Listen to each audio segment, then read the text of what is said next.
अस्सलाम वालेकुम my dear students. आज का जो हमारा टॉपिक है वो है पीरियड थ्री यानी थर्ड पीरियड के जो एलिमेंट्स हैं यानी जिसमें हमारे पास sodium, magnesium, aluminium, silicon, phosphorus, sulphur, chlorine और आर्गन शामिल हैं। लेकिन ये जो नोबल मेटल्स हैं इसके ज़्यादा कंपाउंड हम कहते हैं कि नहीं पाए जाते सिवाय ज़ीनान के कुछ कंपाउंड्स के। तो इसलिए हम कहते हैं कि यहाँ पर हमने आर्गन का ज़िक्र इसलिए नहीं किया। अब वो पीरियड 3 के जो एलिमेंट्स हैं उसके हाइड्रो ऑक्साइड जो है वो हम यहाँ पर डिस्कस करते हैं।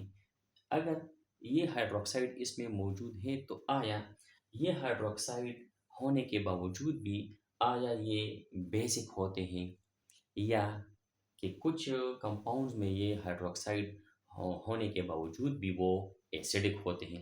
तो ये क्यों होते हैं? तो चलो आज हम इस पे जो है वो डिस्कशन करते हैं। पीर थ्री के हाइड्रोक्साइड जो है वो कुछ इस तरह है कि सोडियम का सोडियम हाइड्रोक्साइड होता है। सोडियम हाइड्रोक्साइड सोडियम ऑक्साइड पानी में डिजोल्व होकर सोडियम हाइड्रोक्साइड बनाते हैं। तो इसका हम कहते हैं कि हाइड्रोक्साइड इस तरह बनता है। मैग्नीशियम का हाइड्रोक्साइड है NgOH होल 2। इसी तरह एल्युमिनियम का हाइड्रोक्साइड AlOH होल 3। सिलिकॉन का जो हाइड्रोक्साइड है SiOH होल 4। H3PO4 का ये जो स्ट्रक्चर है तो हम कहते हैं कि इसमें भी हाइड्रोक्साइड यहाँ पर पाए जाते हैं। इसका हम स्ट्रक्चर जो है वो हम डिस्कस करते हैं। इसके अलावा हमारे पास जो है वो सल्फ्यूरिक एसिड है और परक्लोरिक एसिड है। अगर इसका हम स्ट्रक्चर देख लेंगे तो इसके हाइड्रोक्साइड है। तो इसका अगर हम स्ट्रक्चर देख ले तो सोडियम हाइड्रोक्साइड जो है यानी NaOH के साथ इस तरह अटैच होता है। कोई भी यानी हम कहते हैं कि एलिमेंट के साथ अगर वो मेटल हो, नॉन मेटल हो, अगर उसके साथ OH अटैच होता है या इसको हम कहते हैं कि हाइड्रोक्साइड अटैच होता है तो उसको हम यानी उसके हाइड्रोक्साइड कह सकते हैं। तो मैग्नीशियम जो है वो मैग्नीशियम हाइड्रोक्साइड है। तो मैग्नीशियम के जो है वो दो हाइड्रोक्साइड यहाँ पर पाए जाते हैं स्ट्रक्चर में। एल्युमिनियम में एल्युमिनियम थर्ड ग्रुप का है, पीरियड 3 का मेंबर है, ग्रुप भी थर्ड है तो इसके वैलेंस में 3 इलेक्ट्रॉन। तो ये इस तरह 3 हाइड्रोक्साइड जो है वो बनाते हैं। सिलिकॉन जो है वो 4 हाइड्रोक्साइड बनाते हैं, फास्फोरस 3 हाइड्रोक्साइड, सल्फ्यूरिक एसिड 2 और परक्लोरिक एसिड जो है वो 1 हाइड्रोक्साइड जो है इसमें मौजूद है। यहाँ पर इसकी जो ऑक्सीडेशन स्टेट है यहाँ पर सोडियम का ऑक्सीडेशन स्टेट होगा वो +1 होगा। मैग्नीशियम जो ये दो बॉन्ड बनाते हैं तो ये हम कहते हैं कि इसका ऑक्सीडेशन स्टेट होगा +2। एल्युमिनियम का ऑक्सीडेशन स्टेट होगा +3। अब सिलिकॉन का क्योंकि ये 4 बॉन्ड बनाते हैं तो सिलिकॉन का जो ऑक्सीडेशन स्टेट होगा वो होगा +4। फास्फोरस का ऑक्सीडेशन स्टेट होगा +5 यानी इसके 5 बॉन्ड जो है इस तरह बनते हैं। सल्फर का ऑक्सीडेशन स्टेट होगा 6 यानी 2 इस ऑक्सीजन के साथ 2 इस ऑक्सीजन के साथ और सिंगल सिंगल इस ऑक्सीजन के साथ जो है ये बॉन्ड बनाते हैं तो ये सल्फर +6 होगा। और क्लोरीन जो है वो +7 ऑक्सीडेशन स्टेट में होगा यानी इसके 3 ऑक्सीजन के साथ डबल बॉन्ड और एक ऑक्सीजन के साथ सिंगल बॉन्ड तो ये +7 ऑक्सीडेशन स्टेट होते हैं। अब इसमें अगर हम हाइड्रोक्साइड ग्रुप जो है उसके नंबर को देख लें तो सोडियम हाइड्रोक्साइड में सिर्फ और सिर्फ जो है वो हमारे पास एक हाइड्रोक्साइड जो है वो मौजूद है। मैग्नीशियम में 2 हाइड्रोक्साइड हाइड्रोक्साइड है। एल्युमिनियम में 3, सिलिकॉन यानी जो हम कहते हैं जिसको हम सल्फ्यूरिक एसिड कहते हैं इसका फार्मूला होगा सल्फ्यूरिक एसिड। अब ये एसिड क्यों है अब ये हम डिस्कशन में लाते हैं। तो ये सिलिकॉन जो है वो टेट्रा हाइड्रोक्साइड जो है उसके साथ अटैच है। फास्फोरस के साथ 3 है तो इसमें 4 होंगे, इसमें 3, इसमें 2, इसमें 1। अब यहाँ पर सवाल ये पैदा होता है, हमारे टॉपिक का मकसद यहाँ पर ये है कि ये तो हाइड्रोक्साइड जो है वो इसमें मौजूद है। तो आया ये हाइड्रोक्साइड जो है ये इसके एसिड होते हैं यानी ये कंपाउंड एसिड होंगे, बेस होंगे, इम्पोर्टेंट होंगे, क्या होंगे? तो चलिए सबसे पहले सोडियम जो है अगर हम देख लें तो सोडियम हाइड्रोक्साइड जो है वो उसमें हाइड्रोक्साइड तो है।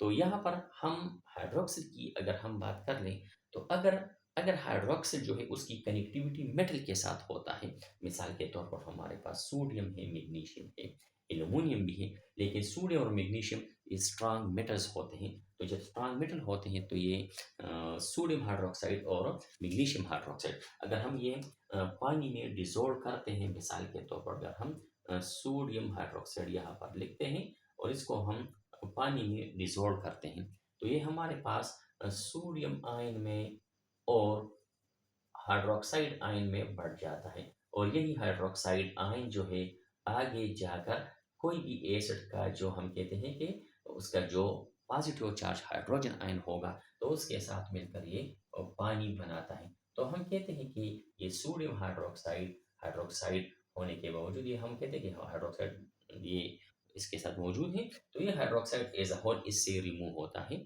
तो इसको हम कहते हैं कि ये बेसिक होगा, ये स्ट्रांग अल्कली है, ये बेसिक होगा। इस तरह मैग्नीशियम हाइड्रोक्साइड जो है, मैग्नीशियम हाइड्रोक्साइड से भी हाइड्रोक्साइड जो है वो यानी एज अ होल वो रिमूव होता है।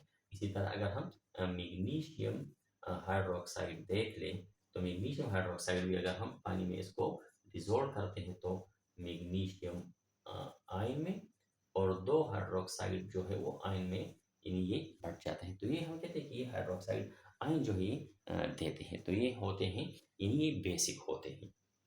एल्यूमिनियम हाइड्रोक्साइड जो है इन्हें हम कहते हैं कि AlOH3। जिस तरह एल्यूमिनियम का ऑक्साइड था यानी Al2O3 वो इम्पोर्टेरिक था, तो यहाँ पर भी एल्यूमिनियम हाइड्रोक्साइड जो है वो इम्पोर्टेरिक होते हैं। अब ये इम्पोर्टेरिक का जो इसका नेचर है, अगर हम यहाँ पर इसका एक रिएक्शन लिख लेते हैं, यानी एल्यूमिनियम हाइड्रोक्साइड अगर हम एसिड के साथ इसका रिएक्शन कर लेते हैं, तो इसका रिएक्शन जो है वो एसिड के साथ जो है वो किस तरह होगा। तो हम कहते हैं कि अगर एल्यूमिनियम AlOH3 अगर हम लिखते हैं और ये एसिड के साथ यानी HCl के साथ अगर हम इसकी ट्रीटमेंट करते हैं, तो ये बनाता है AlCl3 और वाटर ये बनाता है। तो ये हमारे पास जो है ये साल्ट बनता है और ये वाटर बनता है। इसको हम कहते हैं एक तरह का न्यूट्रलाइजेशन रिएक्शन। तो एल्यूमिनियम भी हम कहते हैं कि हाइड्रोक्साइड जो है वो मुहैया करते हैं।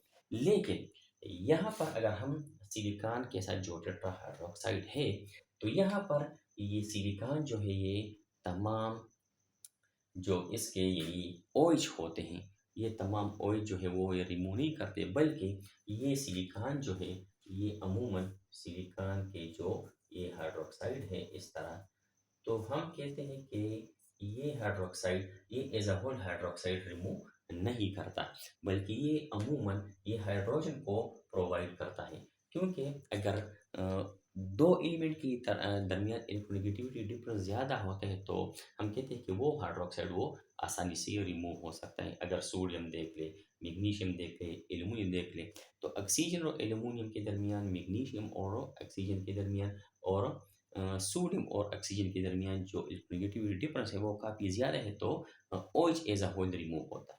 लेकिन अगर हम यहाँ पर देखें तो ये स्ट्रॉन्ग ये कोवेलेंट बॉन्ड बनाते हैं, तो यहाँ पर जो हम कहते हैं कि जो ऑक्सीजन और हाइड्रोजन है इसकी स्प्लिटिंग होगी, यानी ये हाइड्रोजन आयन प्रोवाइड करता है। लिहाजा सिलिकॉन जो है इसका जो हाइड्रोक्साइड है वो एसिडिक होता है। अगर हम फास्फोरिक एसिड की बात करते हैं, तो यहाँ पर अगर आप देख लें तो ये फास्फोरिक एसिड में 3 हाइड्रोक्साइड तो है। तो जिस तरह sodium hydroxide, magnesium hydroxide, aluminium hydroxide ये as a whole OH remove करते हैं, लेकिन यहाँ पर OH होने के बावजूद भी ये OH रिमूव नहीं करते, क्योंकि फास्फोरस और ऑक्सीजन के दरमियान जो स्ट्रांग बॉन्ड होता है, तो ये हम कहते हैं कि OH रिमूव नहीं करता, बल्कि ये हाइड्रोजन इसका ये इलेक्ट्रॉन ऑक्सीजन की तरफ चला जाता है और हाइड्रोजन एज अ पॉजिटिव जो है उससे रिमूव होता है। तो हम कहते हैं कि ये हाइड्रोजन भी इससे रिमूव हो सकते हैं, बजाय कि OH रिमूव हो जाए ये H जो है वो रिमूव करता है। ये H भी रिमूव होता है और ये H भी रिमूव होता है। तो अगर हम इसका डिसोसिएशन देख लें, तो हमारे पास यानी H3PO4 जो है वो पानी में कुछ इस तरह डिसोसिएट होगा कि 3 हाइड्रोजन आयन ये देते हैं और फास्फेट जो है वो इस तरह चार्ज इस पे आ जाता है, एक चार्ज यानी एक नेगेटिव चार्ज इस ऑक्सीजन पे, दूसरा इस पे और तीसरा इस पे आ जाता है। तो ये तीनों हाइड्रोजन ये क्या होते हैं, ये हम कहते हैं कि ये पानी को ये मुहैया करते हैं, तो ये हम कहते हैं कि ये एसिड होगा, न कि OH तो रखता है, लेकिन OH के बावजूद ये हम कहते हैं कि ये एसिडिक होगा। अब यहाँ पर अगर हम सल्फ्यूरिक सल्फ्यूरिक एसिड देख लें, तो इसमें 2 OH जो है वो पाए जाते हैं। अब OH एज अ होल हम कहते हैं कि सोडियम, मैग्नीशियम, एल्यूमिनियम की बजाय अगर यानी ये तो हाइड्रोक्साइड देते हैं, लेकिन यहाँ पर ये OH इसमें मौजूद है, लेकिन सल्फ्यूरिक एसिड जो है वो स्ट्रॉन्ग एसिड है, और एसिड हम उस ऐसे मुरक्किबात को कहते हैं जो पानी में यानी हाइड्रोजन आयन जो है वो प्रोवाइड करते हैं, तो उसको हम एसिड कहते हैं अकॉर्डिंग टू आर्हेनियस कंसेप्ट।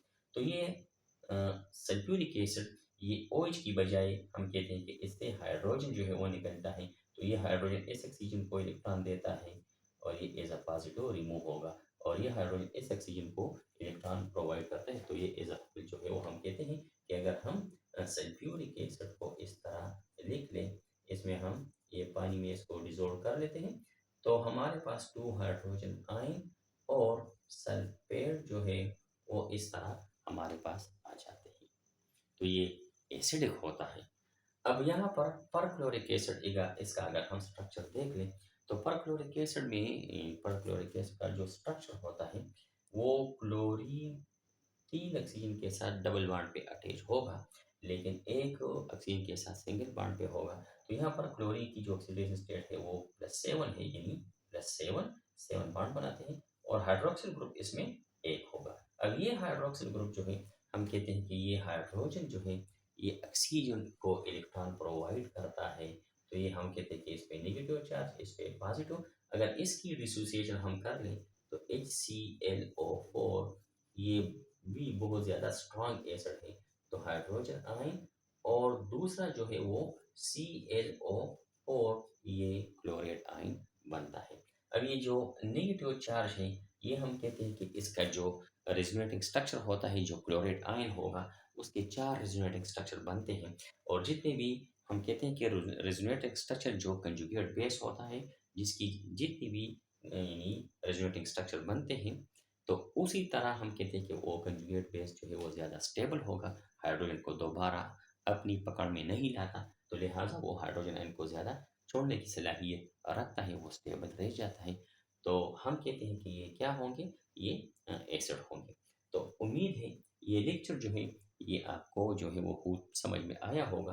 अब वो नेक्स्ट लेक्चर जो है वो हमारा जो है वो इसी यानी पीरियड 3 के जो एलिमेंट्स हैं उसके क्लोराइड के मुतालिक होगा। तो नेक्स्ट लेक्चर के लिए हमें इजाज़त दीजिए। अल्लाह।